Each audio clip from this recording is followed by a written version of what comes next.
ఎలా మీకు వైరస్ ఎలా ఎవరు కొరికారు మిమ్మల్ని? చర్చికి వెళ్తే స్వస్థత వచ్చిద్ది, బాగుపడిద్ది, హాస్పిటల్లో డాక్టర్ల వల్ల కాడ కాదు అని ఇట్లా చెప్పేటప్పుడు ఒక ఆశ. చనిపోయిన తర్వాత కూడా కర్మకాండలు చేయడానికి కూడా మాకు కొడుకులు లేరు. వీళ్ళ దగ్గర ఉన్నామనుకో వాళ్ళే తీసుకెళ్ళిపోతారు. అవును కదా. రిబ్కా గారిది వీడియో దొంగ సాక్ష్యం చెప్పారన్న వీడియో చూపించాను అనమాట. బాగా కనెక్ట్ అయింది అమ్మకి. బాగా నచ్చింది. అసలు ఫస్ట్ చూస్తమే ఆ వీడియో చూపించాను.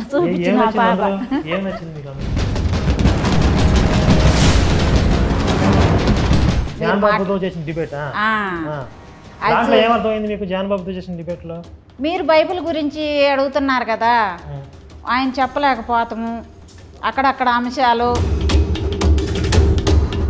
దీనికి బాధ్యులు ఎవరు? ఇప్పుడు మీ భర్తకి వ్యాధి నయమైపోయింది అని చెప్పి అసలు మందులు కూడా వేసుకోలేదు సార్. అసలు ఈ ధైర్యం ఇప్పుడు చాలా మంది సన్నాసులకు లేదు. అది తప్పు అని తెలిసినా అమ్మో బయటకు వెళ్తే ఏదో జరిగిపోద్ది, ఏదో అయిపోద్ది. జరిగితే జరగని వచ్చే వాళ్ళకందరికీ జరగండి. అందరు బయటకు వచ్చేవాళ్ళు మీ వీడియో చూసినాక చాలా మంది మొత్తం చూశాను కదా. మరి శివయ్యకి సారీ చెప్పారా? నేను కొంతకాలం వదిలేసాం. సారీ చెప్పాంగా. నిజంగా గొర్రెలు అయ్యేటప్పుడు ఆయన ఏం చెబుతున్నాడో మనకు ఆయన చెప్పిందల్లా వినటము, చదవటం, తల ఊపుతాము. ఎవరి రూపంగా ఒకరి రూపంగా బయటకు వస్తాం కావాలి. అది నీ వల్ల, నీ రూపంలో నేను బయటకు వచ్చాను.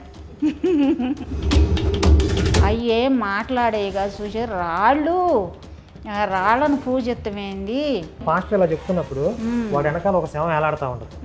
మరి ఆ శవం ఏమైనా కదులుతుంది అటు ఇటు? ఇది చెప్పేటప్పుడు డ్యాన్స్ చేస్తుందా?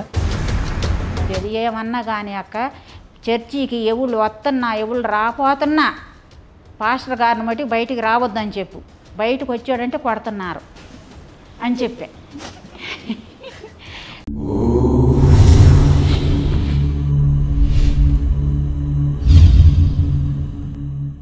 నమస్తే. ఘర్వాప్సీ సిరీస్లో ఈరోజు ఒక అద్భుతమైన సాక్ష్యాన్ని వినిపించడానికి వెంకటేశ్వరమ్మ గారు ఉన్నారు. అయితే విశేషం ఏంటంటే వెంకటేశ్వరమ్మ గారితో పాటు ఆవిడ కూతురు హారిక గారు కూడా ఈ వీడియోలో ఉన్నారు. ఎందుకనంటే ఈ క్రైస్తవ మాఫియా నుండి బయటపడటానికి వెంకటేశ్వరమ్మ గారికి సహాయం చేస్తూ ఆవిడ బయటికి తీసుకురావడానికి తన వంతు ప్రయత్నం చేసినటువంటి హారిక గారు కూడా తన అనుభవాలని ఈరోజు మన వీడియోలో చెప్పబోతున్నారనమాట. మరి వీడియోలోకి వెళ్ళిపోదాం. నమస్తే. నమస్తే. మీ వివరాలు అంటే మీకు అభ్యంతరం లేనంత వరకు బ్రీఫ్గా చెప్పండి. నా పేరు వెంకటేశ్వరమ్మ, మా వారి పేరు రామ్మోహన్ రావు, నాకు 2 అమ్మాయిలు, హారిక, భార్గవి. ఓకే. ఈవిడ పెద్ద అమ్మాయి? పెద్ద అమ్మాయి. ఈవిడ పెద్ద అమ్మాయి, చిన్న అమ్మాయి ఊర్లో ఉంటుంది, మా దగ్గరే ఉంటుందండి. మీరేం చేస్తుంటారు? నేను చిన్న వ్యాపారం పెట్టుకున్నాను. ఏమి వ్యాపారం? Cool drink shop. హారిక గారు మీ వివరాలు ఏమని చెప్తారా? నమస్తే అండి, నా పేరు హారిక. మేమిద్దరం ఆడపిల్లలం. నాకు మ్యారేజ్ అయిన తర్వాత హైదరాబాద్లో సెటిల్ అయ్యాను. ఎలా మీకు వైరస్ ఎలా ఎవరు కొరికారు మిమ్మల్ని? ఎవరు కొరికారంటే సచిన్ చెప్పాలంటే నేను పక్కన మాది వ్యాపారం కదండి, కూల్ డ్రింక్ షాప్ కదా, మా పక్కనే ఒక అరటిపళ్ళు వ్యాపారస్తులు ఆమె ఉండేది. ఉంటే ఆమె చర్చికి వెళ్తూ ఉండేది. వెళ్తూ ఉంటే అప్పుడప్పుడు పక్కనే కదా ఇద్దరం ఫ్రెండ్స్గా కలిసి ఉండేవాళ్ళం. అయితే కొంచెం అప్పుడప్పుడు ఆమె చర్చికి వెళ్తా వస్తూ ఉండేది, నాకు చెబుతూ ఉండేది, ఈరోజు ఇట్లా జరిగిందమ్మా, చర్చిలో ఇట్లా జరిగింది, ఇట్లా కొంతమంది వచ్చారు, పలానా వాళ్ళకి పలానా ఇబ్బందులు ఉండేవి, వాళ్ళకి స్వస్థత జరిగింది మరి చెబుతూ ఉండేది. కొంచెం బైబిల్ చదువుకుంటా ఉండు, తెలుస్తూ ఉంటుంది నీకు కూడా, మంచిగా జరుగుతూ ఉంటుంది అని చెబుతూ ఉండేది. మీకు బైబిల్ చదవమని చెప్పిందండి. మీరు ఎంతవరకు చదువుకున్నారు? మీరు చదవటం వచ్చా? నాకు కొంచెం లైట్గా వచ్చు, అంతగా చదువు వచ్చేది కాదు. ఇంకా మెల్లిమెల్లిగా అర్థం చేసుకుంటుంటే చదువుతూ ఉంటుంటే వస్తూ ఉంటుంది అని చెబుతూ ఉండేది. నేనైనా ఆ బైబిల్ చూసేదాన్ని, నాకు అర్థం కాక వదిలేసేస్తా ఉండేదాన్ని. ఇంతలో మా ఆయనకి పెరాలసీ వచ్చింది, బాగా కోమాలోకి వెళ్ళిపోయాడు. పెరాలసీ వచ్చేసి ఇంట్లోనే హాస్పిటల్కి తీసుకెళ్ళాము. హాస్పిటల్కి తీసుకెళ్తే నాటు మందులు ఇచ్చేవారు. వాళ్ళు ఇచ్చి అప్పుడు వెంటనే ఇంటికి పంపించారు. ఇంట్లోనే ఆ మందులు వాడితే ఇంట్లోనే పెట్టమని. ఆయన బాగా కోమాకి వెళ్ళిపోయి మన మైండ్లోకి రాలేదు ఒక వారం 10 రోజుల దాకా. మా పక్కన ఆమె ఏం చేసేది, పాస్టర్ గారిని తీసుకొచ్చి ప్రార్థనలు చేపించుకుంటూ ఇంటికి తీసుకొచ్చి పొద్దున సాయంత్రం పాస్టర్ గారిని తీసుకొచ్చి ప్రార్థన చేపిస్తూ ఉండేది. మీరు అప్పటికి ఆవిడ చెప్పిన దాన్ని ఫాలో అవుతున్నారా? ఆ చర్చికి వెళ్ళడం కానీ బైబిల్ చదవడం? అప్పటికి ఇంకా లేదు. అయితే ఇప్పుడు ఈవిడ చెప్పడం అనేది అంటే మీకు మెల్లగా ఆ వైరస్ ఎక్కించడం అనేది స్టార్ట్ చేసింది కదా. మీ హస్బెండ్కి మీ భర్తకి పెరాలసిస్ వచ్చిన తర్వాత స్టార్ట్ చేసిందా, ముందే స్టార్ట్ చేసిందా? ముందే లేదు, పెరాలసిస్ వచ్చిన తర్వాత మీకు కష్టం పోయిద్ది. అప్పుడప్పుడు చెబుతూ ఉండేది, మేము పట్టించుకోపోయేవాళ్ళమి. ఆయన పెరాలసిస్ వచ్చినాక ఇంకా స్టార్ట్ చేసి పాస్టర్ గారిని ఇంటికి తీసుకురావటం, ప్రార్థనలు చేస్తే తగ్గిద్దమ్మా, ఏం భయపడబాకండి, పాస్టర్ గారిని తీసుకురావటం, ప్రార్థనలు చేపిస్తాం, మెల్లిగా చర్చికి రావటం. ఇప్పుడు మీ అమ్మగారు ఇట్లా ప్రార్థన చేపిస్తున్నారు, ఇంటికి పాస్టర్ వస్తున్నాడు అనే విషయం మీకు తెలుసా అప్పుడు జరిగేటప్పుడు? తెలీదు పాప వాళ్ళకి. ఇక్కడ హైదరాబాద్లో ఉండేవాళ్ళు కదా, అంత చెప్పేది కాదు. నేను ఫోన్ చేసినా హెల్త్ ఎలా ఉందని అడిగేదాన్ని, కానీ ఇట్లా ఈ విషయం అయితే తెలియదు నాకు. మీరు ఎందుకు చెప్పదలుచుకోలేదు మీ అమ్మాయికి? నాకు అంత ఆలోచన తెలియలే. ఒకవేళ ముందే తెలిసి ఉంటే ఇలా పాస్టర్ ఇంటికి వస్తున్నాడని తెలిస్తే అప్పుడు మీరు ఎలా రియాక్ట్ అయ్యి ఉండేవాళ్ళు? నేను ఒప్పుకునేదాన్ని కాదు. నాకు ముందు నుండి ఈ సాంప్రదాయం అంటే ఇష్టం. మన హిందుత్వం, మనం ఎందులో పుట్టామో అందులో పోవాలన్న మనస్తత్వంతో ఉండేదాన్ని. చిన్నప్పటి నుంచి బాగా పూజల్లో ఉండిపోయేవాళ్ళు బాగా. మరి మీ అమ్మాయిని అలా పెంచి మీరు ఎలా డైవర్ట్ అయ్యారు? డాడీకి అదే ఆ పెరాలసీ వల్ల, కొంచెము ఇంట్లో సమస్యల వల్ల, చర్చికి వెళ్తే స్వస్థత వచ్చిద్ది, బాగుపడిద్ది, హాస్పిటల్లో డాక్టర్ల వల్ల కాదు అని ఇట్లా చెప్పేటప్పుడు ఆశ కలిగింది. తగ్గిపోద్ది, బాగుంటే తిరుగుతాడు కదా, ఇబ్బందులు లేకుండా అని ఆ ఒక సమస్యల్లో పడిపోయి కొంచెం ఆశ కలిగింది. అట్లా వెళ్ళాం. అంటే ఎందుకు అడుగుతున్నానంటే స్పెసిఫిక్గా ప్రతి ఒక్కళ్ళని కూడా ఏదో ఒక బలహీనతని పట్టుకుని వాళ్ళు ట్రాప్ చేస్తారు. ఇప్పుడు ఇవే సమస్యలు, ఎంతకంటే పెద్ద పెద్ద రోగాలు వాళ్ళకు ఉంటాయి. మరి వాళ్ళందరూ హిందుత్వంలోకి వచ్చారు కాబట్టి వాళ్ళ దేవుడు శాతకనుడే కదా. ఇప్పుడు ఆ క్రైస్తవులకి న్యాయం చేయలేనోడు హిందువుల్లో ఉద్ధరిస్తాడు ఆయన. అవునుగా అదా. కానీ మనకు అక్కడ లాజిక్ పనిచేయదు. మనకి ఏదో బాధలోనో కష్టంలోనే ఉంటాం. ముందు ఎవరో ఒకళ్ళు దీని నుంచి బయటపడిస్తే చాలరా అని అనుకుంటాం కదా. అవును, అట్లా పట్టుకుంటాం. అట్లా జరిగింది. అప్పుడు ఆ సమస్య నుండి బయటపడతామేమో ఇట్లా చెబుతున్నారు. కేవలం తెలియక ఒక ఆశ, తగ్గిపోద్దేమో, నయమైద్దేమో అని ఒక ఆశను పట్టుకుని వెళ్ళామన్నమాట. అట్లా జరిగింది. అట్లా 5-6 సంవత్సరాలు వెళ్ళాము. 5-6 సంవత్సరాలు వెళ్ళాం. వెళ్ళిన 2 సంవత్సరాలకే 2వ సంవత్సరంలోనే మా వారు బాప్టిజం తీసేసుకున్నారు. 2వ సంవత్సరంలో పూర్తిగా మారిపోయాడు, బాప్టిజం తీసుకున్నాడు. మీకు తెలుసా పోనీ ఈ విషయం అన్నా, బాప్టిజం తీసుకున్నారనే విషయం? అసలు పెద్ద విషయం ఏంటంటే బాప్తిజం తీసుకున్న తర్వాత చెప్పారు. నేను ఆ రోజు ఫోన్లో అరిచాను, ఎందుకు అసలు కనీసం ఒక మాట చెప్పకుండా ఇచ్చే వాళ్ళు అలా ఇచ్చారు, మీరు ఎలా తీసుకున్నారు, మేము ఏమైపోయాం అనుకున్నారు, కనీసం ఒక మాట కూడా చెప్పాలనుకోలేదా? బాప్తిజం అంటే తెలుసా మీకు అంతకుముందు? అంటే అదే పూర్తిగా ఇంకా వాళ్ళ దాంట్లో వాళ్ళ మతం తీసేసుకోవడం. 2013లో మా డాడీకి పెరాలసిస్ వచ్చింది. పెరాలసిస్ వచ్చినాక 2 years అని చెప్తుంది కదా అమ్మ. అంటే 2015లో తీసుకున్నట్టున్నారు. నాకు కూడా అంత క్లారిటీగా తీసుకున్నప్పుడు చెప్పలేదు, నాకు తీసుకున్న తర్వాత చెప్పారు. 2015లో అంటే అప్పటికి మీరు శివశక్తి ఫుల్గా వీడియోలు స్టార్ట్ చేయడం అనేది కూడా 2016లో స్టార్ట్ అయింది. ఓకే. 2015లో శివశక్తి అనేది మీకు కూడా పరిచయం లేదు కదా. అప్పుడు మీకు క్రిస్టియానిటీ మీద ఏమైనా అవగాహన ఉందా? అసలు అంతేంటండి, మా డాడీకి కూడా క్రిస్టియానిటీ అంటే అసలు నచ్చేది కాదు. వాళ్ళతో మాట్లాడటం కానీ అలాంటివి చేసి ఊరుకునే వాళ్ళు కాదు. పక్కన వచ్చి బుక్ చదవమంటే అమ్మని ఏంటి ఆ బుక్ చదివేది అని చెప్పి పక్కకి నెట్టేసేవాళ్ళు. అలాంటిది మా డాడీని పూర్తిగా మార్చేశారు అంటే ఎంత ఎఫెక్ట్ పెట్టుంటారు మీరు. ఎలా మార్చేశారు అంటే ఇలా ఉన్న క్యారెక్టర్ని ఎలా మార్చారు? తర్వాత బాప్తిజం తీసుకున్న తర్వాత ఎలా మాట్లాడారు ఆయన బాగా ఇంకా బుక్ చదవటం మొదలు పెట్టాడు. బైబిల్ అర్థమవుతుందా మరి? అర్థమయ్యి ఆ బుక్ చదవటం మొదలు పెట్టినాక శాంతం పూర్తిగా మారిపోయాడు. ఇంకా ప్రతి ఒక్క మనిషికి ఎదురొచ్చిన ప్రతి ఒక్క మనిషికి బైబిల్ గురించే చెబుతా పోయేవాడు, సువార్త చేసేవాడు. పాస్టర్ అవ్వపోయాడు. పెద్దవాళ్ళకి చిన్నాళ్ళకి అందరికీ చెబుతా పోయేవాడు. నేను ఇట్టా ఉండాను, నేను ఒకప్పుడు ఇటు చేశాను, నేను ఎంతగా తిరిగేవాడిని, ఎంతగా చేసేవాడిని, ఎంతో మందు వేసేవాడిని. బాగా మద్యానికి బాగా అలవాటు. దానివల్ల ఇది పక్షవాతం వచ్చింది. వచ్చింది. ఓకే. అంటే ఆ మొదట్లో అంత యాంటీగా ఉండే వ్యక్తి ఆయన అలా మార్చేశారు, అంత బ్రెయిన్ వాష్ చేశారు. మరి ఇప్పుడు ఆయన అందులోకి వెళ్ళి యేసు నమ్ముకున్నాడు కదా, నమ్ముకున్నాడు. ఏమన్నా మరి ఇంప్రూవ్మెంట్ ఏమైనా ఉందా? పాస్టర్లు చెప్పినట్లుగా వెంటనే అద్భుతం జరిగిందా? ఏం జరగలేదు. ఒక ఆశ, ఇదిగో వచ్చే నెలలో ఇస్తానన్నాడు, నాకు చేయి ఇస్తానన్నాడు, జనవరిలో ఇస్తాడు, పెన్షన్ ఇస్తా అన్నాడా? జనవరిలో ఇస్తానన్నాడు, ఫిబ్రవరిలో ఇస్తానన్నాడు, నాకు వచ్చేసిద్ది, ఇంకొక నెలకు వచ్చిద్ది, ఇంకో 10 రోజులకు వచ్చిద్ది. ఇంకా ఈ బెమతో ఉండిపోయాడు. బైబిల్లో చదువు మాట్లాడుతున్నాడు అని అట్లా అనిపించిందా?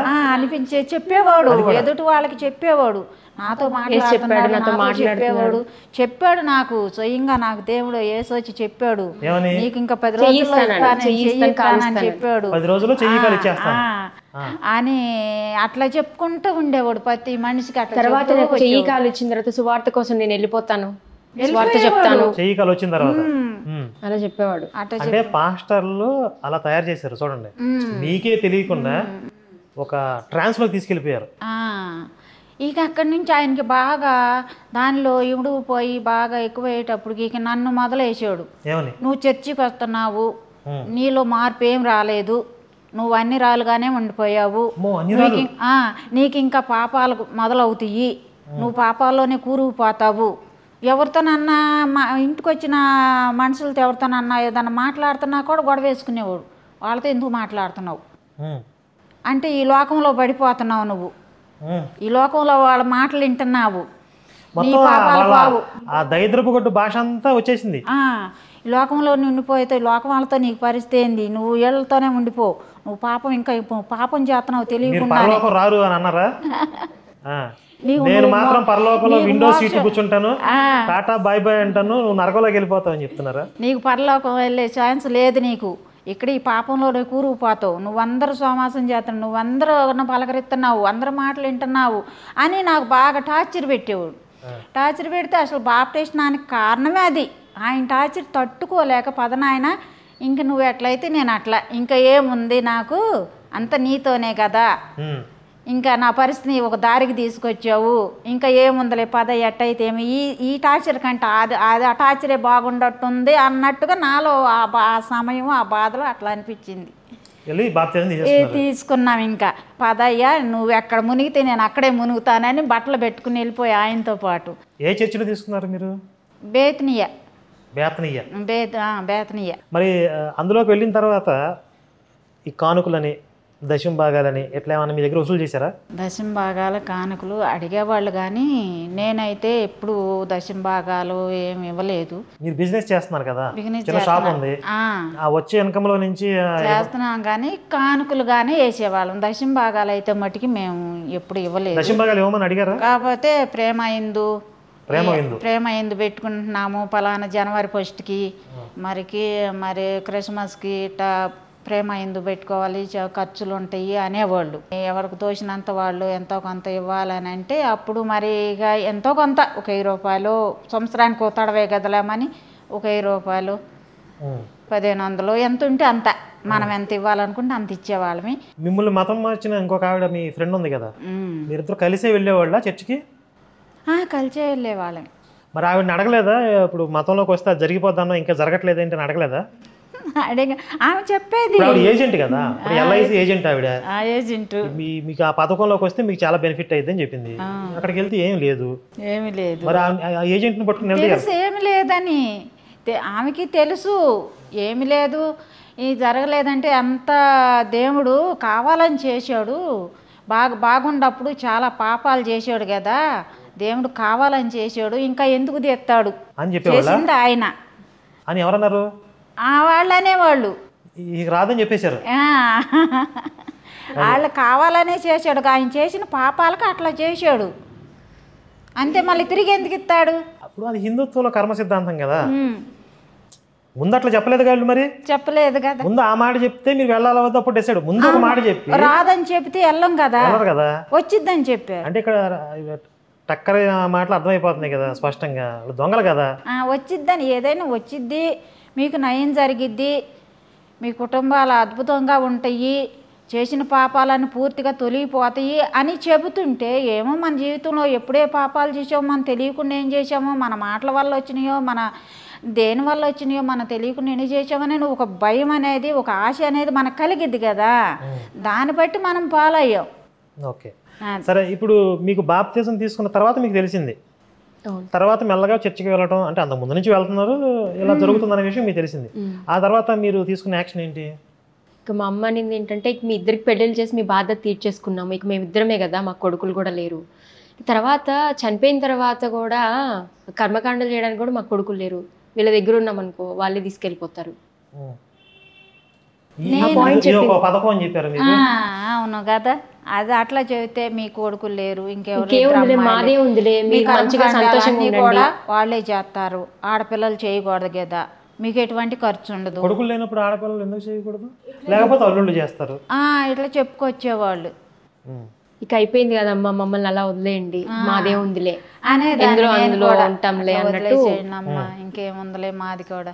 సరే నేనైనా బలవంతం పెట్టొద్దు, ఎవరు మనశ్శాంతికి వాళ్ళు బ్రతకనిస్తేనే వాళ్ళకి బాగుంటది కదా అన్నట్టు నేను వదిలేశారు. అంటే మళ్ళీ వెనక్కి తీసుకొచ్చే ప్రయత్నం ఏం చేయలేదు మీరు?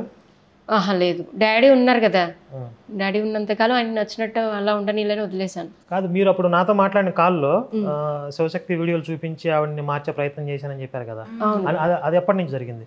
ఇక డాడీ చనిపోయిన తర్వాత కూడా నేను చాలాసార్లు చెప్పడం స్టార్ట్ చేశాను, డాడీ చనిపోయిన తర్వాత నుండి స్టార్ట్ చేశాను మెల్లమెల్లగా చెప్పడం. మీ వీడియోస్ కూడా నేను రీసెంట్గానే చూశాను, అంటే 1 year కంటే బిఫోరే, లైక్ ఒక 8 months బిఫోర్ చూసినట్టున్నాను మీ వీడియోస్ నేను. ఈ దొంగ సాక్ష్యాలు చెప్పడము ఇదంతా, లైక్ మీరు బైబిల్లో విషయాలు ఇంకా భగవద్గీతలో విషయాలు కంపేర్ చేసి మాట్లాడటము, వాళ్ళతోటి వాదించడము పాస్టర్స్ తోటి, ఇవన్నీ వీడియోస్ చూసిన తర్వాత కొంచెం అనాలిసిస్ చేసుకుంటే ఇవి కరెక్ట్ పాయింట్స్ అన్నట్టు నాకు అనిపించి, మా అమ్మకి ఎందుకు చూపించకూడదు అన్నట్టు, నేను హైదరాబాద్లో ఉంటాను కదా, మా అమ్మ ఒక 10 days 20 days వస్తుండేది. అలాగా ఒకసారి రిబ్కా గారిది వీడియో దొంగ సాక్ష్యం చెప్పారన్న వీడియో చూపించాను అనమాట, బాగా కనెక్ట్ అయింది అమ్మకి. అవునా, రిబ్కా అక్క వీడియో బాగా నచ్చింది? బాగా నచ్చింది. అసలు ఫస్ట్ చూస్తమే ఆ వీడియో ఏమి నచ్చిందంటే, ముక్కలుగా గొడ్డలు పెట్టి చేతులు నరికాడు, మా పక్క టేకలు నరికాడు, అన్ని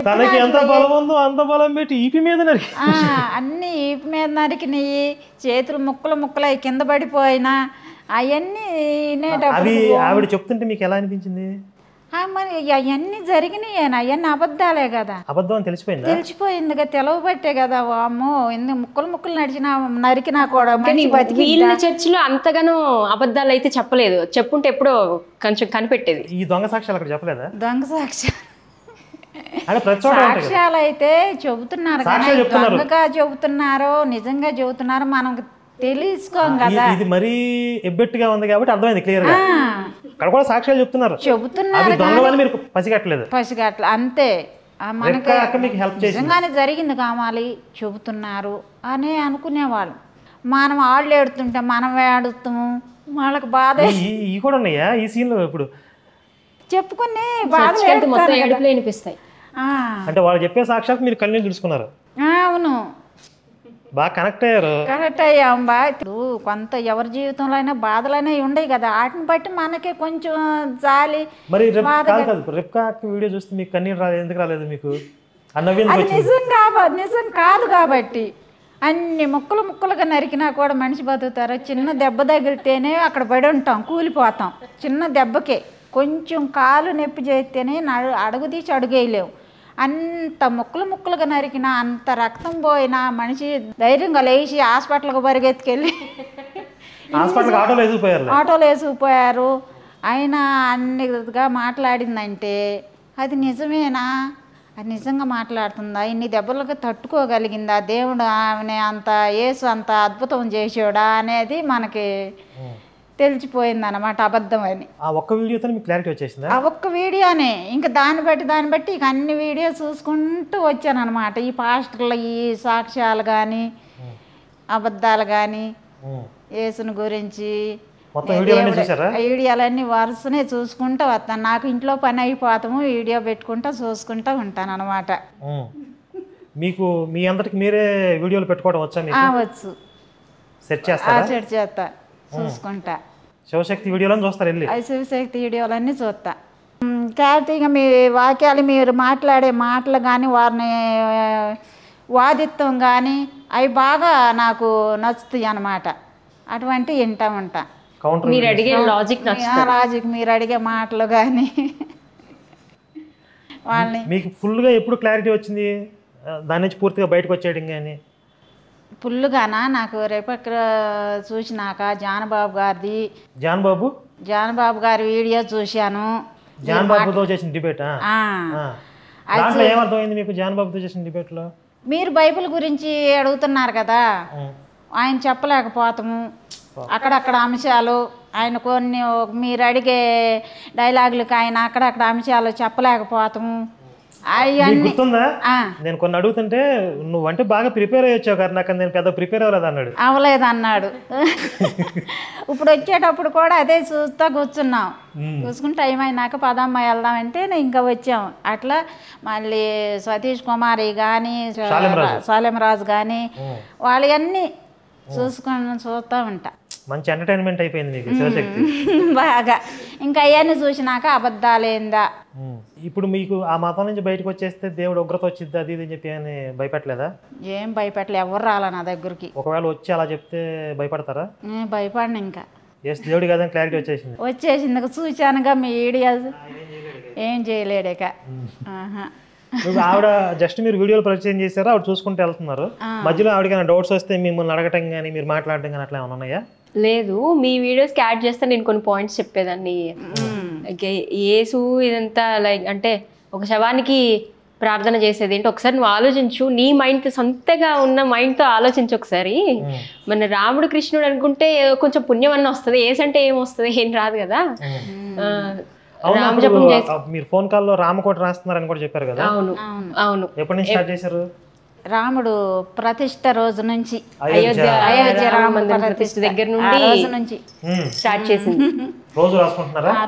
రోజుకున్న రాసు. మరి ఎంత పుణ్యం సంపాదించుకునే అవకాశం వదిలిపెట్టి అనవసరంగా ఒక పాపాన్ని నెత్తిమీద పెట్టుకున్నారు కొంతకాలం. అది ప్రారంభ కర్మను బట్టి అలా జరిగింది. అది తెలియక కొంత ఒక ఆశ మూలాన కొన్ని సమస్యల మూలాన తెలియక. ఇప్పుడు మీ ఆయన ఒకసారి అక్కడికి వెళ్దాం. ఆయన బాగా అందులో మునిగిపోయి మిగిలిన వాళ్ళకు కూడా ఏదో చెప్పి మార్చేయాలని చెప్పి అంత ప్రయత్నం చేశారు కదా. మరి చివరి రోజుల్లో ఆయనకు అర్థమైందా? అంటే రిజల్ట్ రావట్లేదు, చనిపోయే ముందు ఏమన్నా కొద్దిగా చనిపోయే వరకు కూడా తెలుసుకోవాలి అసలు. ఆ ట్రాన్స్ లోనే దాంట్లోనే ఉండిపోయాడు ప్రాణం పోయే వరకు. చివరిలో కూడా అదిగో యేసు వచ్చేస్తున్నాడు అట్లాగే వెళ్ళిపోయింది ఆయన ప్రాణం. మరి దీనికి బాధ్యులు ఎవరు? ఇప్పుడు మీ భర్తకి వ్యాధి నయమైపోయింది అని చెప్పి అసలు మందులు కూడా వేసుకోలేదు సార్. అసలు మందులు వాడటం మానేశారు. మందులు వాడటం మానేసాడు. అసలు పడిపోయిన 2 నెలలకే 3 నెలలు 4 నెలలు మందులు వాడాడు. కొంచెం మందులు వాడితే ఏమన్నా అవకాశం ఉండేదేమో. అట్ట 4-5 నెలలు వాడాడు. ఇంకా అసలు శాంతం పూర్తిగా మానేసాడు. అసలు దేవుడిదే భారం, ఆయనే చూసుకుంటాడు. నాకు మందులు వద్దు, నాకు మందులు అసలు మందులు వేసుకోలేదు. మరి ఇది పాస్టర్లు చేసిన హత్యే కదా. ఇప్పుడు ఆయన క్రైస్తవ ఆచారాల ప్రకారమే సమాధి చేశారా? అలాగే చేశారు, వాళ్ళ ప్రకారమే చేశారు. పాస్టర్లు వచ్చారు. మీరు కొన్ని భక్తి కార్యక్రమాలు కూడా చేస్తూ ఉంటారు అని చెప్పారు కదా. అవునండి. అంటే దానికి ఫౌండేషన్ మీకు చిన్నప్పటి నుంచి ఉందా? ఈ మధ్య కాలంలో హిందుత్వం గురించి తెలుసుకోవడం అట్లా ఏమైనా ఉందా? చిన్నప్పటి నుండి మా ఊరు ప్రవచనకర్తలు వస్తే వాళ్ళ ప్రవచనాలు ఫాలో అయితే టైంకి వెళ్ళిపోయేదాన్ని. ప్రవచనం ఎప్పుడు స్టార్ట్ అయితే అప్పుడు ఎండ్ టైం వరకు ఉండి వచ్చేదాన్ని. నాకు 14 years ఉన్నప్పటి నుండి ఎవరైనా ప్రవచనకర్తలు వస్తే వెళ్ళిపోయేదాన్ని. మెడిటేషన్ మీద ఇంట్రెస్ట్ ఉండేది, మెడిటేషన్ చేసుకునేదాన్ని. అలాగా తర్వాత జాబ్ వచ్చాక బిజీ లైఫ్లో ఇక దాన్ని పక్కన పెట్టిన తర్వాత కరోనా టైంలో ఎక్కువ ఫ్రీ టైం దొరికింది. రెగ్యులర్గా టెంపుల్కి వెళ్ళడం, రోజు విష్ణు పారాయణ చదువుకోవడం సీనియర్ సిటిజన్స్తో పాటు. అలాగా నాకు ఏమనిపించిందంటే రాముడు ప్రతిష్ఠ అయిపోయిన తర్వాత నుండి పిల్లల్ని కూడా నెక్స్ట్ జనరేషన్ కూడా ఈ హిందుత్వం గురించి ఉన్న దాంట్లో ఉన్న ప్రీతి తెలుసుకోవాలి, దాంట్లో ఉన్న రుచిని తెలుసుకోవాలి. మన హిందూ ధర్మంలో పిల్లలకు కూడా అలవాటు చేయాలి. ఎంతసేపు మనమే పుణ్యం సంపాదించుకోవాలి, మనమే అన్ని చదివేసేయాలని కాకుండా నెక్స్ట్ జనరేషన్ మీద కూడా మనకి రెస్పాన్సిబిలిటీ ఉన్నది అని చెప్పేసి చిన్న ప్రోగ్రామ్స్ ఒకటి స్టార్ట్ చేసామండి. ఎప్పుడైతే మనకి ఉగాది రోజు రామనామంతో మొదలు పెట్టాలి, కొత్త సంవత్సరం అంటారు కదా, అలాగా ఆ రోజు చిన్నపిల్లలతో రామనామం రాపించే కార్యక్రమం ఒకటి సంకల్పం చేసాం. అనుకోకుండా 200 మంది చిన్నపిల్లలు వచ్చారు ఆ రోజు. ఇది బిగ్ సక్సెస్ అయింది ఆ రోజు హనుమాన్ టెంపుల్స్లో. తర్వాత అదే స్ఫూర్తిగా రెండోసారి హనుమాన్ జయంతి రోజు జూన్ 1 రోజు తారకనామ సహిత ఆకు పూజ అని చెప్పి 108 సార్లు తారకనామం పిల్లలందరితో చదివిపించి ఆకు పూజ చేయించాం హనుమంతుడికి. అది కూడా బాగా సక్సెస్ అయింది. దాంట్లో కూడా ఒక 120 మంది పిల్లలు వచ్చారు. నెక్స్ట్ శ్రావణ మాసంలో కూడా అమ్మవారికి షోడశోపచార పూజా విధానం, మన వైదికంగా అమ్మవారికి పూజ ఎలా చేస్తాము, తీర్థం అనేది ఎలా తీసుకోవాలి, ఎలా తీసుకుంటే దానివల్ల ఫలితం ఉంటుంది, పూజ ఎలా చేయాలి, లేదా ఆచమనం ఎలా చేయాలి అంటే మన వైదికంలో ఉన్న టర్మ్స్ అనమాట. ఒక్కొక్క పదానికి ఒక్కొక్క అర్థం ఏంటి, ఆ పదం దేన్ని ఆచమనం అని పిలుస్తారో, ఆచమనం ఎలా చేసుకొని పిల్లలకి అలవాటు చేయరు పూజా విధానం అన్న మంచి సంకల్పంతో అలాగా చిన్న చిన్న కార్యక్రమాలు ఎక్కువగా పిల్లల్ని భక్తి మార్గంలో నడిపించే ఉద్దేశంతో నేర్పించడానికి కష్టపడుతున్నారు, పనిచేస్తున్నారు. మీకు ఇంకొక అమ్మాయి మీ ఊర్లోనే ఉంటుంది అన్నారు కదా, మరి ఆవిడేమి పట్టించుకోలేదా ఇప్పుడు వీళ్ళు మతం మారే విషయంలో కానీ? ఏం పట్టించుకోలేదు. ఎప్పుడన్నా నేను రామనేదాన్ని. ఆవిడని కూడా మార్చడం ట్రై చేశారా? అవును. మరి ఆవిడ మారలేదా? మారలే అసలు, నన్నే పోట్లాడుతుండే. ఆమెను ఎప్పుడైతే రామనేదాన్నో అక్క అమ్మ నన్ను కూడా రామంటుందని నీవు ఫోన్ చేసేది. త్రుటిలో తప్పిన ఘోర ప్రమాదం లాగా. ఇప్పుడు ఒకవేళ నిజంగా మాటలు అసలు ఏనొద్దు, నువ్వు వెళ్ళొద్దు చెల్లి, ఇక అట్లా జరిగింది. తీసురా అమ్మ, అమ్మాయిని కూడా తీసురా, చిన్నామిని కూడా తీసురా, మనవరాళ్ళని తీసురా, మనవని తీసురా అంటా ఉండేవాళ్ళు. తెలియలే, నాకు కూడా తెలియక జరిగిన విషయాలు ఇవన్నీ కూడా ఒక రకంగా చెప్పుకోవాలంటే. ఇప్పటికీ మీరు ప్రపంచంలో ఉన్న చాలామంది సన్యాసుల కంటే చాలా బెటర్. మీరు అందులోకి వెళ్ళినా ఏదో ఒక బలహీన ఆ సంఘటన జరిగినప్పుడు తర్వాత మీరు లాజికల్గా ఆలోచించి ఇది తప్పు అని ఒక స్ట్రాంగ్గా ఒక డెసిషన్ తీసుకుని ధైర్యంగా బయటకు వచ్చారు. ఈ ధైర్యం ఇప్పుడు చాలా మంది సన్యాసులకు లేదు. అది తప్పు అని తెలిసినా అమ్మ బయటకు వెళ్తే ఏదో జరిగిపోద్ది, ఏదో అయిపోద్ది. జరిగితే జరగని వచ్చే వాళ్ళకందరికీ జరగందే. అందరు బయటకు వచ్చేవాళ్ళు మీ వీడియో చూసి నాకు చాలామంది మొత్తం చూశాను కదా, వాళ్ళకి మనుషులు కాదా, వాళ్ళు నాలాంటి వాళ్ళు కాదా, వాళ్ళకి లేని భయం నాకేంది అన్న ధైర్యం వచ్చేసింది. అవును, ఆ రోజు నా ఇష్టంతోనే వచ్చి ఈ రోజు నా ఇష్టంతోనే బయటకు వచ్చా, అంతే. అది ఈ విషయాన్ని స్ట్రాంగ్గా ఒకసారి ఆడియన్స్ వైపు తిరిగి ఆ సన్నాసులు కొంచెం గట్టి పెట్టండి, స్ట్రాంగ్గా చెప్పండి. అవసరం వెళ్ళే రోజు నా ఇష్టంతోనే వెళ్ళా, బయటకు వచ్చే రోజు నా ఇష్టంతోనే బయటకు వచ్చా. అది దీంట్లో ఎవరు భయం ఏముంది? అంటే మీకులాగా కొంచెం డైలమాలు అటు ఇటు కాని పరిస్థితుల్లో ఉన్న వాళ్ళకి మీరు ఎలా చెప్తారు? అంటే వాళ్ళకు ఒక క్లారిటీ. అది ఏంటంటే అటు ఇటు కాని పరిస్థితులు కొంతమంది రావాలి అని అనుకున్నా కూడా బయటికి రావాలి, దాని గురించి బయటికి రావాలి అని మనసులో బాధ ప్రేరేపణ కలిగినప్పటికి కూడా ఏంటంటే కొంతమంది మొఖమాటంగా ఊర్లో కొంతకాలం ఈ చర్చికి వెళ్ళింది, కొంతకాలం మళ్ళీ ఇటు మారింది అనే ప్రజల్లో మళ్ళీ ఇది ఏమనుకుంటారో సమాజము, అటు నడిచింది కొంతకాలం ఇటు నడిచింది అనుకుంటారేమో అన్న ఒక భయము ఆందోళన వల్ల కొంతమంది దానిలో నుంచి బయటికి రాలేకపోతాం. కారణం అది. చాలా బ్రహ్మాండంగా విశ్లేషణ చేశారు. గ్రౌండ్ రియాలిటీ అది, రియాలిటీ. దానికి పరిష్కారం ఏంటంటారు? మరి దానికి పరిష్కారం వాళ్ళ ధైర్యమే. అంతే, మీకున్న ధైర్యం వాళ్ళకుంటే సరిపోద్ది. ఇప్పుడు మీరు ఏదైతే కొంతకాలం అందులోకి వాళ్ళ ట్రాప్లో పడిపోయి తప్పు చేశాను అనే ఒక చిన్న భావన మీకు ఏమైనా ఉందనుకో, తీసి పక్కన పెట్టండి. ఎందుకంటే ఇప్పుడు అందులోకి వెళ్ళి బయటికి రావడం ఇదంతా మీ ఎక్స్పీరియన్స్ అంతా చెప్పడం వల్ల వాళ్ళకి ఎక్కువ నష్టం చేస్తున్నారు. ఇప్పుడు మీకు జరిగిన నష్టం కంటే వాళ్ళకి జరగబోయే నష్టం ఎక్కువ. ఇప్పుడు మిమ్మల్ని చూసి చాలా మంది ఇన్స్పైర్ అవుతారు ఖచ్చితంగా. కాబట్టి మీ ద్వారా అంటే దేవుడు వాళ్ళు ఏమంటారంటే దేవుడు ప్రణాళిక అంటారు. ఇప్పుడు మిమ్మల్ని ఆ మాఫియాలోకి పంపించి బయటికి తీసుకొచ్చి మీ సాక్ష్యాన్ని మీ ధైర్యాన్ని సమాజాన్ని చూపించడానికి ఇది మన ఈశ్వరుడు మన దేవుడు చేసిన ప్రణాళిక. ఇప్పుడు నన్ను ఎలా వాడుకుంటున్నాడు? నేను కూడా క్రిస్టియానిటీలోకి వెళ్ళాను, దేవుడి చేత బలంగా వాడబడుతున్న దైవజనుని కదా నేను. అవును, మనం పుట్టుకతో వచ్చినప్పుడు హిందువులు పూజలు పునస్కారాలు అన్నీ, మనం పెళ్ళిళ్ళు పెద్దవాళ్ళు అన్ని సాంప్రదాయకాలు అన్నీ మా పాపాళ్ళు పుట్టి ఇంటర్మీడియట్ జాబ్ వచ్చిన దాకా కూడా మా పూజలే. వాళ్ళ డాడీ మాల వేసుకునేవాడు, 8 సంవత్సరాలు మాల వేసుకున్నాడు, 8వ సంవత్సరంలో పెరాలజీ వచ్చింది. అంటే ఆయన ఏమనుకున్నాడంటే అలిగాడు, దేవుడు మరి ఇన్నిసార్లు మాల వేసుకున్నాను కదా నాకు ఈ పక్షవాతం రావడం అని. మరి ఇప్పుడు అతిగా మద్యం తాగటం కూడా తప్పే కదా, దానికి ఫలితంగా ఇది వచ్చింది అనుకోవాలి తప్ప నేను పూజలు చేశాను నన్ను కాపాడలేదంటే దేని రిజల్ట్ దానికే ఉంటుంది. అవును, ఆయన అట్లా అనుకోలేదు, పూజలు చేశాను నాకు ఇట్లా వచ్చిందని ఏం అనుకోలే, అట్లా కూడా అనుకోలే. ఆయన ఏంటంటే పడిపోయినాక నేను బతికితే చాలు, నేను ఇదే చనిపోతానేమో, నాకు ఇట్లా ఎందుకు వచ్చింది అని కాళ్ళు వచ్చేటప్పటికి ప్రార్థనలు చేయటం అట్లా అని బైబిల్ ఇచ్చి వెళ్ళారు. బైబిల్ చదువుకో అయ్యా, నీకు దేవుడు అద్భుతం చేస్తాడు, స్వస్థత వచ్చిద్ది, మంచిగా లేగుతావు, మంచిగా తిరుగుతావు, మళ్ళీ నీ పని నువ్వు చేసుకోగలుగుతావు. ఆశ పెట్టేటప్పటికి ఇంకా రోజు కొంచెం కొంచెం మైండ్ వచ్చే కొద్దికి ఇంకా దానిలో ఆయన ఇంటర్ దాకా చదివాడు ఆల్రెడీ. రామాయణ భారతాలు చదివితే బాగుండేది. నుంచి మాకు పూజలే చిన్నప్పటి నుంచి కూడా. కార్తీక నోములు ఉండేవి. మీకు ఇష్టమైన దైవం దేవుడు ఎవరు? నాకు ఇష్టమైన దైవం ఒక దేవుడు అంటే ఉన్నది ఒక్కడే దేవుడు. ఆయన అనేక రూపాలుగా అవతరించాడు. ఎక్కువగా శివుడి దగ్గరికి వెళ్ళేవాళ్ళు గుడికి, శివుడి గుడికి ఇద్దరం అలాడిగా నేను కానీ శనివారము సోమవారము గుడి దగ్గరికి వెళ్ళేవాళ్ళం. పొద్దున్నే లేచి స్నానాలు చేసుకుని ప్రదర్శనాలు చేసుకుని వచ్చేవాళ్ళము. ఇంటికి వచ్చి మరి శివయ్యకి సారీ చెప్పారా? నేను కొంతకాలం వదిలేసాం. సారీ చెప్పాంగా, చిన్న సారీ చెప్పండి.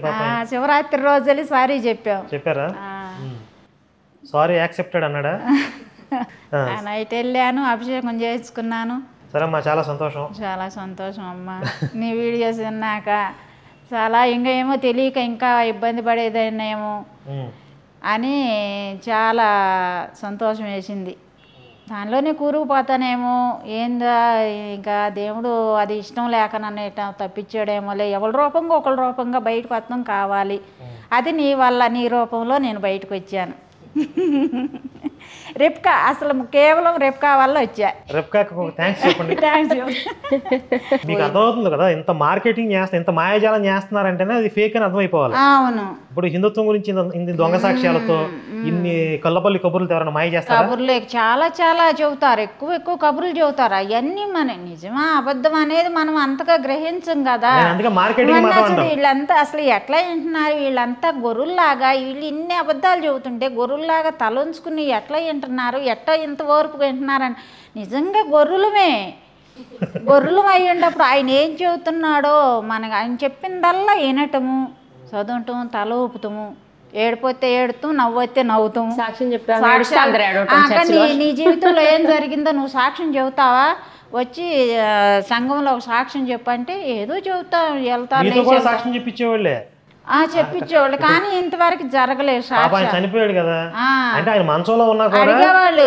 పాస్టర్లు సండే రోజు ఆరాధన ప్రార్థనలు అయిపోయినాక లాస్ట్లో అడిగేవాళ్ళు, ఎవరన్నా సాక్ష్యాలు చెప్పేవాళ్ళు ఎవరన్నారా ఉంటే వచ్చి చెప్పండి అనేవాళ్ళు. ఎవరో ఒక్కొక్కళ్ళు వెళ్ళి చెప్పేవాళ్ళు అయ్యే ఒకటి. నేనైతే ఎప్పుడు లెగవలేదు, చెప్పలేదు. ఏం సాక్ష్యం ఉంది మన జీవితం, ఏముంది చెబుతానికి, ఏం చెబుతాను. నేను అసలు లేచేదాన్ని కాదు, అసలు ఎప్పుడు చెప్పింది లేదు. ఒక్కొక్క ఆమె ఇప్పుడు రిప్కా చెప్పినట్టే చెప్పేవాళ్ళు. ఒక్కొక్క ఆవిడ ఆవి జీవితం ఏడుతూ చెప్పేది. వామ్మో, న్యూ ఇయర్ రోజు అయితే అంతా ఏడుపులే ఉంటాయి. రాత్రంతా ఏడుపుడు ప్రార్థనలో రాత్రంతా ఏడుస్తారు. చర్చిలోకి వెళ్ళి బోపెట్టి ఏడుతమైందా, అనవసరం ఇదేందా అని ఇప్పుడు తెలుసుకున్నాక మైండ్లో బాధ అనిపిస్తుంది. మీరు ఇన్ని సంవత్సరాలు చర్చికి వెళ్ళారు కదా, పాస్టర్ ఎప్పుడైనా హిందూ దేవుళ్ళని తిట్టడం కానీ అట్లా ఏమైనా జరిగినాయా? హిందూ దేవుల్ని తెలియక ఆరాధన, ఆ విగ్రహాలు మోగ విగ్రహాలు అవి ఏం మాట్లాడేగా చూసి రాళ్ళను పూజిత్తమైంది. పాస్టర్ ఇలా చెప్తున్నప్పుడు వాడు వెనకాల ఒక శవం వేలాడుతూ ఉంటుంది, వేలాడుతుందా? మరి ఆ శవం ఏమైనా కదులుతుంది అటు ఇటు? ఇటు చెప్పేటప్పుడు డాన్స్ చేస్తుందా? కదలదా? అది కదలదు. అది మనం వెళ్ళినాళ్ళం ఈయనటే చెబుతున్నాడు అని మనకు ఆలోచన వచ్చి మనం అర్థం చేసుకుని మనం గ్రహించుకోవాల్సింది. ఆహా, ఆ ఆలోచన లేదు, వింటమే. ఇంకా ఈ గురులందరికీ అర్థం కాయింది ఏంటంటే, ఇప్పుడు మన విగ్రహాలు కదలవు, మన దేవతామూర్తులు విగ్రహాలు కదలవు. సరే, వాళ్ళ శవం ఏమన్నా డాన్స్ చేస్తుందా? దీనికి సమాధానం లేదు కదా. లేదు కదా. మన విగ్రహారాలు ఎట్టుండయో వాళ్ళది కూడా అట్టాగే ఉంది కదా. అవును. అయ్యే మాట్లాడుతున్నాడు, మాట్లాడతాడు, చెబుతాడు. రాత్రే మాకు మాట్లాడాడు, రాత్రి మాకు ఇట్లా కనపడ్డాడు అని ఈ వచ్చిన వాళ్ళలోనే చెబుతూ, ఈ సంఘంలోనే నాతో మాట్లాడాడు. అమ్మ నాకు స్పష్టంగా చెబుతాడమ్మా, నాతో అసలు ఎట్టని చెబుతాడు, నిజంగా నువ్వేమన్నా అనుకో నాతో అన్ని విషయాలు మాట్లాడతాడు అని చెప్పేది. నా పక్కన వ్యాపారస్తురాలు అంటే అరటిపళ్ళు ఆమె. అక్క అసలు ఏమి నాకు అట్ట, నేననేది అక్క అని పిలుస్తా. అక్క మరి ఎప్పుడు నాకు అటువంటి ఏం జరగలేదు అక్క, అసలు ఎప్పుడు కూడా నాలో అసలు ఎక్కువ నాడు కూడా నేను వస్తున్నాగా ఇప్పుడు 8 సంవత్సరాల నుంచి 9 సంవత్సరాల నుంచి వస్తున్నా కదా, నాతో ఎప్పుడు ఏం మాట్లాడలేదు అని అన్న. అంటే నువ్వు అంత లోతుకి వెళ్ళలేదులే అమ్మా బాగా లోతులోకి వెళ్ళిపోయింది అనేది. మాతో అన్నీ మాట్లాడతాడు, రేపు ఏం జరిగేది కూడా నువ్వు రేపు ఈ పని చెయ్యి అని కూడా చెబుతాడంట ఆమెతో. ఇప్పటికీ చెప్పుద్ది, ఇప్పుడు కూడా అదే చెబుతుందా? ఇప్పటికీ చెప్పుద్ది. మరి మీ ఆయన విషయం గట్టిగా అడగాల్సింది, నిలగాల్సింది కదా అన్నా నేను.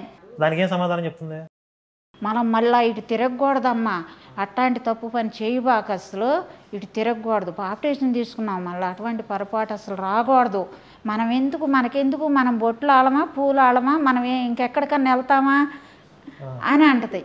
అంటే సరేలే టూర్ మనం ఎదురు వాదన ఎందుకు ఇంకా ఆమెతో, మనకి మన మనసులో ఒకటి పైకి ఒకటి అన్నట్టు మన మనసులో ఉండేది మన మనసులో ఉంది, పైకి ఎందుకు మాట్లాడాలి అని ఇంక నేనేం మాట్లాడుకుని ఉండేది. అంటే ఆమెకి వాళ్ళ పిల్లలు చిన్నప్పుడే చనిపోయారు, అప్పటి నుండి ఆమె లేదు కదా ఇంట్లో ఉండిపో అని. మన ఎవరు పిలుస్తారు, మన పేరెంటానికి మనం ఎక్కడికన్నా వెళ్ళేవాళ్ళమా, ఎక్కడికన్నా చేసేవాళ్ళం. ఈసారి ఆవిడ కనపడితే చెప్పండి, నాకు ఏసు కనపడ్డాడు, ఇప్పుడు నేను బయటకు వచ్చినా కనపడ్డాడు, ఆయన ఇప్పుడు యమలోకంలో ఉన్నాడంట, యముడి ఆధీనంలో ఉన్నాడు ఆయన, నన్ను నమ్మి మీరు నాశనం అయిపోకండి అని చెప్పి యేసు నాకు చెప్పాడని చెప్పండి. మీరు చర్చికి వెళ్ళడం మానేసిన తర్వాత మిమ్మల్ని మతం మార్చిన ఆవిడ ఉంది కదా, ఎల్ఐసి ఏజెంట్, ఆవిడ మళ్ళీ వెనక్కి తీసుకెళ్లే ప్రయత్నం ఏం చేయలేదా? మీ దగ్గరకు వచ్చి ఏం మాట్లాడలేదా? మాట్లాడి వచ్చేది, నేను ఊరు నుంచి ఇక్కడి నుంచి వెళ్ళంగానే వచ్చింది, వచ్చి కూర్చుండి పూర్తిగా మారిపోయినట్టుండవు, నువ్వు బాగా వీడియో చూస్తున్నట్టుండవు, అసలు రావట్లేదుగా, దేవుడి ఇంటిని మర్చిపోయావుగా, దేవుడి ఇంటిని మర్చిపోతున్నట్టుండవు, మనం అవి ఎన్నో జరుగుతూ ఉంటాయి, అవన్నీ పట్టించుకోకూడదు, వాటిని వదిలేసేయాలి, అసలు ఎందుకు, మన దేవుడు మంచి దేవుడు, మనం పరలోకం చూపించే దేవుడు మనకుండంగా, మన శాశ్వతమైన దేవుడు ఉండంగా, మనకి ఇవన్నీ లోకంలో అనేకమైన మాటలు ఎన్నో జరుగుతుంటాయి, అవన్నీ మనం పట్టించుకోకూడదు, వాటితో మనకు అనవసరము. మీరే సమాధానం చెప్పారు మరి? నేనేం సమాధానం చెప్పామంటే, అసలు అక్క ఫస్ట్ మన హిందువులు మొత్తము మనము పాస్టర్లు రామని పిలిస్తే వాళ్ళ ప్రసాదానాలు తీసుకుంటున్నాము, వాళ్ళ చర్చిలో భోజనాలు ప్రేమ హిందూ అని చర్చి చుట్టాపల వాళ్ళు పిలుస్తున్నారు, ఊళ్ళో వాళ్ళు పిలుస్తున్నారు, మీ బంధువులను పిలుచుకురామంటున్నారు హిందూకి. ఆ రోజు మన తరపున అందరం పిలుచుకెళ్తుంటే వస్తున్నారు, తింటున్నారు, వెళ్ళిపోతున్నారు కదా అక్క. మరి యేసు ప్రభు దేవుడు కాదు, మీ దేవుడు కాదని మనోళ్ళే వాళ్ళు దూషిస్తలేదు కానీ మన హిందువులు ఎంత గౌరవిస్తున్నారు, వాళ్ళు కూడా అంత గౌరవించాలి కదా. మరి వాళ్ళు ఎందుకు హిందూ దేవుళ్ళని గౌరవించకుండా ఈ రకంగా దూషిస్తున్నారు, రాముని తిడుతున్నారు, కృష్ణుని తిడుతున్నారు, ఈ రకంగా తిడుతుంటే కదా మేము హిందూ వాళ్ళు రెచ్చిపోయింది. అక్కడ కదా అసలు మొదట తప్పు వీళ్ళు కదా చేస్తుంది, అట్ట ఎందుకు చెయ్యాలి, మరి ఈ దొంగ సాక్ష్యాలన్నీ ఎందుకు, ఇవన్నీ ఎందుకు అక్క, అసలు స్పష్టంగా తెలిసిపోతుంది వీడియోలో. ఇగో చూడు ఈ పాస్టర్లు ఎట్లా మాట్లాడుతున్నారో, ఏ విధంగా మాట్లాడుతున్నారో చూడమని 2-3 వీడియోలు చూపించినాక ఆమె ఇవన్నీ చెబుతాయి, అమ్మ కక్షలు ఉండేవాళ్ళు అయ్యో చేస్తారు, ఇవన్నీ ఏంటంటే కావాలని చేస్తున్నారు, ఇవి మనం పట్టించుకోకూడదు, సమాజంలో లెక్క తక్కువైంది, సంఖ్య ఈ వైపు సంఖ్య ఎక్కువైంది అని అయ్యయ్యో చెప్పుకొచ్చేది. ఏమన్నా కానీ అక్క, చర్చికి ఎవళ్ళు వస్తున్నా ఎవళ్ళు రాపోతున్నా పాస్టర్ గారిని బట్టి బయటికి రావద్దని చెప్పు, బయటకు వచ్చాడంటే కొడుతున్నారు అని చెప్పే. చూడు వీడియో చూడు, ఎంతమంది తమిరి కొడుతున్నారు, ఎవరు వచ్చినా చర్చికి పలానా మనిషి రాలేదేంది, వాళ్ళు రాలేదేంది, వీళ్ళు రాలేదేంది, ఎవరైనా వచ్చినా రాపోయినా కూడా ఇంటికి వెళ్ళి అడగాల్సిన హక్కు లేదు, రావద్దని చెప్పు అన్న. అన్న అంటే అదేం రావట్లేదులే అబ్బాయి, అసలు బయటికి రావట్లేదు ఆయన అంది, రావద్దని చెప్పాక పూర్తిగా మారిపోయినట్టుండావు, దేవుడి ఇంటిని పూర్తిగా మానేసుకుంటున్నావు, అట్లా ఉండకూడదు కదా, ఏమైనా చర్చికి వచ్చినా రాపోయినా నువ్వు ప్రార్థన చేసుకుంటా ఉండు. ఇక్కడికి వచ్చింది బేరం దిగింది. మరి ఈ దశమ భాగాలు కానుకలు ఇవి కాకుండా వెట్టి చాకరీ కూడా చేయించుకుంటా ఉంటారు పాస్టర్లు. చాలా మంది చర్చిలో ఏ పని చేసినా అది దేవుడి సేవేను, అని చెప్పి చర్చి కూర్చేవాళ్ళు, చర్చి మామూలుగా జనాభా కూర్చోటానికి సాపలు అయ్యేస్తా ఉండేవాళ్ళు, ఏ పని చేసేవాళ్ళు ఆ పని చేసేవాళ్ళు. మీరేం చేయలేదా? నేను ఎప్పుడన్నా నేను ఒక్కోసారి చర్చి ఊడ్చేదాన్ని, సాపలు వేస్తా ఉండేదాన్ని, వచ్చిన జనం కూర్చోటానికి. ఎప్పుడన్నా ఒకరోజు ఏదైనా వంట చేయాల్సి వస్తే చేసేదాన్ని. మీకు పరలోకంలో మంచి బెర్తిస్తాడు.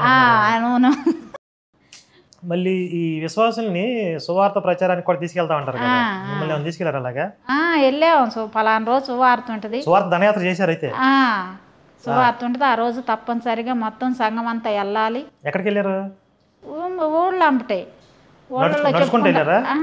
నడుచుకుంటే చిన్న దగ్గర ఊళ్ళో అయితేనే నడుచుకుంటూ వెళ్ళేవాళ్ళమి, దూరపు ఊళ్ళో అయితేనేమో మామూలుగా ఆటోల్లోనూ టాటా ఏసీలో పెట్టేవాళ్ళు, వాటిలో వెళ్ళేవాళ్ళు. వెళ్ళి పత్రికలు పంచుతాము అట్లా. వెళ్ళి పాంప్లెట్స్ ఇచ్చి యేసుని నమ్ముకోండి అని చెప్పేవారు. మీరు కూడా చెప్పారు? చెప్పాం. అన్ని చేశారు, దేని వదిలిపెట్టలా. మీకు కనీసం అక్కడ భోజనాలు పెట్టేవాళ్ళ తీసుకెళ్ళి? భోజనాలు పెట్టేవాళ్ళు తీసుకెళ్ళి. హోటల్ తీసుకెళ్లేవాళ్ళ? చర్చిలోనే వంట చేయించేవాళ్ళు. చర్చిలో తిరిగి వచ్చేటప్పటికి సువార్త చేసి వచ్చేటప్పటికి ఇక్కడ చర్చిలో వంట చేసి ఉండేవాళ్ళు, వచ్చినాక తినేవాళ్ళు. అది ఒక హాఫ్ డే ప్రోగ్రామ్ పెట్టేవాళ్ళు. అవును. క్రిస్మస్ నెలల్లో ఇంట్లో కూడికలు పెట్టేవాళ్ళు. అందరికి చికెన్ మటన్ వండి పెట్టారా? వండి పెట్టా. వాళ్ళు చికెన్ మటన్ లేకపోతే ఒప్పుకోరంటగా? ప్రతి వారం అన్ని వారాలు ఎప్పుడైనా తింటారు. చికెన్ చిల్లి గారి ఉండాలి. ఎంతమంది వచ్చారు మందా? వస్తుంటారు వరకు 20 మంది 15 మంది. 20 మంది తక్కువ ఉండేవాళ్ళు కాదు. మీరు డబ్బులు ఇవ్వాలి వాళ్ళకి. మళ్ళీ గురువు గారు కదా, పాస్టర్ గారు. 10 మంది పేదవాళ్ళకి అన్నం పెట్టినా మీకు పుణ్యం వచ్చేది. వాళ్ళు పందుల్లాగా తెగబలిసి ఉన్నారు, వాళ్ళకి మళ్ళీ ఇంటికి పిలిచి మేపి డబ్బులు ఇచ్చి అట్లా చేసాము. మా ఇళ్ళ పక్కన వాళ్ళు అసలు కూడికి పెట్టుకున్నాం రెండు అమ్మని పిలిచినా కూడా ఎవరు వచ్చేవాళ్ళు కాదు. భోజనానికి పిలిచేవారా? భోజనానికి పిలిచేవారు. ఆ రోజు వింటారు, చుట్టుపక్కల వాళ్ళని పిలవమని చెప్పేవాళ్ళు. చెప్పేవాళ్ళు పక్కన నన్ను పిలవండి. మీ ఇంట్లో కనీసం భోజనానికైనా పేరు పెట్టి పిలిచినా ఆ కారణంతో వచ్చిన వాళ్ళ మీద కొద్దిగా ఏదన్నా వాడు ప్రయోగం చేద్దామని. ప్రార్థన జరిగేటప్పుడు కానీ, వాక్యాలు వినటానికి కానీ, సువార్త వినటానికి అస్సలు వచ్చేవాళ్ళు. వాళ్ళంతా చెప్పి ప్రార్థన అయిపోయినాక వాళ్ళు ఎటోళ్ళు అటు వెళ్ళిపోయినాక అప్పుడు వచ్చేవాళ్ళు. అప్పుడు వచ్చి ఏదన్నా తినేవాళ్ళు ఏదన్నా పెడితే తెలియగలవాళ్ళు బాగా. మీకులాగా అందరూ అమ్మాయిలు ఉంటారు ఇంటి. ఎప్పుడు రావాలో తెలుసు వాళ్ళకి. వచ్చి అయ్యో అయిపోయిందా ప్రార్థన అయిపోయిందా వాళ్ళు మొత్తం చూసుకునే వస్తారు టైం. అప్పుడు వచ్చేవాళ్ళు. సరే, మంచిగా చక్కగా గుడికి వెళ్తూ ఉండండి. ఇలాంటివి ఏమైనా జరుగుతుంటే మీ ఎక్స్పీరియన్స్ అక్కడ చెప్పి మమ్మల్ని ఇట్లా మోసం చేశారో మీరు ఇలా ట్రాప్లో పడొద్దని 10 మందికి చెప్పండి. చెబుతున్నా. సరే, చాలా సంతోషం అమ్మా. చాలా సంతోషం అమ్మా. అది వెంకటేశ్వర గారి జీవితంలో జరిగినటువంటి విశేషాలు అనకూడదు, వాటిని ఆ దరిద్రం అంతా చూశారు. కింద స్థాయి నుంచి ఒక గ్రామ స్థాయి నుండి ప్రతి ఒక్కళ్ళ మీద ఒక వ్యక్తి అని వదిలేరు, ఒక చిన్న వ్యక్తి మీద కూడా ఎంత ఫోకస్ పెడతారు, ఒక కుటుంబం మీద ఎంత ఫోకస్ పెడతారు, దాని నుంచి ఎంత ఇన్కమ్ వస్తుందో పక్కన పెడతారు. ఫస్ట్ వాళ్ళు ఆ కుటుంబం మీద ఫోకస్ పెట్టారంటే ఇక దాని మీదే నిరంతరం పనిచేస్తూ ఉంటారు. అదొక వ్యవస్థ, అదొక మాఫియా అనమాట. మరి ఆవిడ భర్త చిట్ట చివరి దాకా ఒక ట్రాన్స్లో ఉండి, అంటే అంతకుముందు గొప్ప భక్తుడిగా ఉన్నటువంటి వ్యక్తి చివరికి హిందూ ద్వేషిగా కూడా మారిపోయి, యేసు నాకు కనపడుతున్నాడు, నా పక్కనే ఉన్నాడు, నాతో మాట్లాడుతున్నాడు అని ఒక ట్రాన్స్లోకి ఆయన తీసుకెళ్ళిపోయి ఒక రకంగా ఆయన చావుకు కారణమయ్యారు. ఆయన మందులు వాడటం కూడా మానేశాడు, యేసుదే భారం అని చెప్పి. అదే మందులు వాడుంటే కాస్త కోస్త అవకాశం ఉండేది. కాబట్టి ఇలాంటి హత్యలు ఎన్నో జరుగుతున్నాయి బయట, ఈ మాఫియా చేసే హత్యలు ఇవన్నీ కూడా. కనుక ఈ మాఫియా కబంధహస్తాల నుండి మన భారతదేశాన్ని, మన సమాజాన్ని రక్షించుకోవాల్సిన అవసరం ఉందని పదే పదే చెప్పే కారణం ఇదే. జై శ్రీరామ్, భారత్ మాతా కీ జై.